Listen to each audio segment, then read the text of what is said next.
एक घने जंगल में एक ताकतवर शेर रहता था। सभी जानवर उसे जंगल का राजा मानते थे। शेर समझदार भी था और बेवजह किसी को परेशान नहीं करता था। एक दिन जंगल में एक गधा आया। वो बहुत घमंडी था और हर किसी से कहता फिरता, मैं इस जंगल का असली राजा हूँ।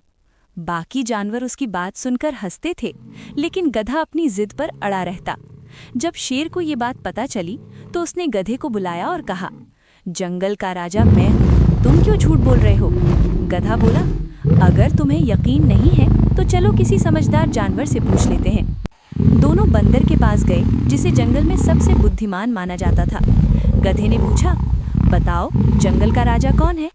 बंदर ने कुछ देर सोचा और फिर बोला, गधा ही जंगल का राजा है। ये सुनकर शेर को बहुत गुस्सा आया। उसने बंदर को सजा दी और वहां से चला गया। कुछ देर बाद शेर को अपनी गलती का एहसास हुआ। वो वापस बंदर के पास गया और बोला, तुमने ऐसा क्यों कहा? तुम जानते थे कि असली राजा मैं हूँ। बंदर मुस्कुराया और बोला, महाराज, मुझे सजा इसलिए नहीं मिली कि मैंने गलत जवाब दिया। मुझे सजा इसीलिए मिली क्योंकि आपने एक मूर्ख गधे से बहस की। शेर चुप हो गया। उसे समझ आ गया कि बंदर सही कह रहा था।